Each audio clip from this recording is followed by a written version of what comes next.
After the colonies declared independence from Great Britain on July 4, 1776, the war for American independence got serious. Yeah, in March 1776, after we defeated the British during the Siege of Boston, we moved out of the port city of New York.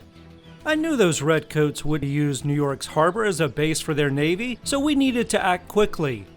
General George Washington and the Continental Army established defenses at the southern end of Manhattan Island and waited and waited and waited for the British regulars to attack them.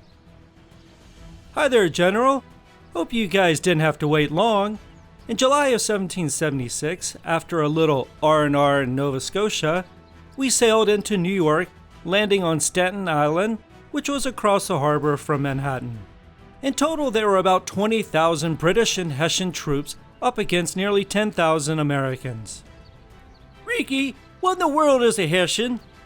Hessians were German mercenaries who fought alongside the British. You know that the Hessians made up about 1/3 of the British forces in the American Revolution. Oh yes, I forgot that you aren't too good with them numbers.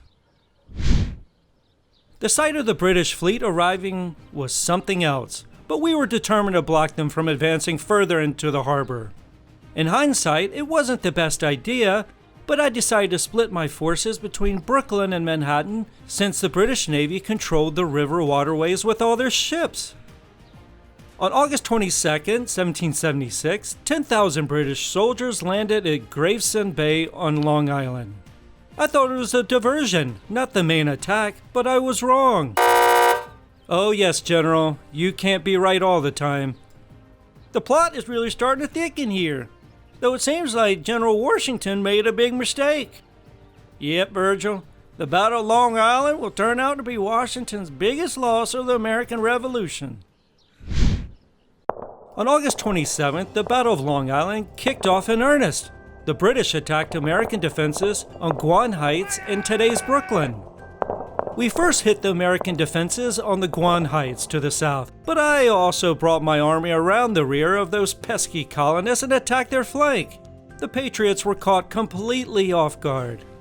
Everyone in the Continental Army freaked out and panicked as the British Army broke through several of our positions. The bloodiest fighting took place near Battle Pass, where Hessian mercenaries fought the colonists in hand-to-hand combat.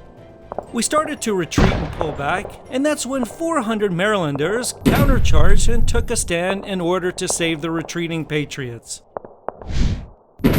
Over 250 soldiers from Maryland were killed in an attempt to slow down the British Army, but we were successful in helping the rest of the Continental Army. Yeah, thanks to the 400 Maryland soldiers, they helped prevent even larger losses to the Continental Army. Oh, you should have seen them. The Patriots had to retreat to their main defenses on Brooklyn Heights.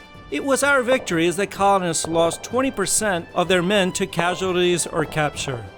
General Washington's forces suffered more than around 1,000 casualties, and another 1,100 were captured or missing. General Howe's casualties were much lower at around 400. Man, that was a whooping of a loss for Washington at Long Island.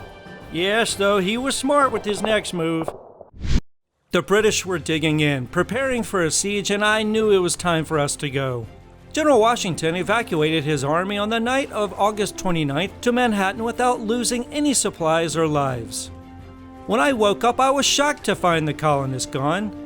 Although it was a defeat for the Continental Army, I still managed to keep the army intact, which enabled us to be ready to fight another day. Ooh-wee, saved by the bell. Indeed, Washington got lucky and made a smart move by evacuating to the Big Apple.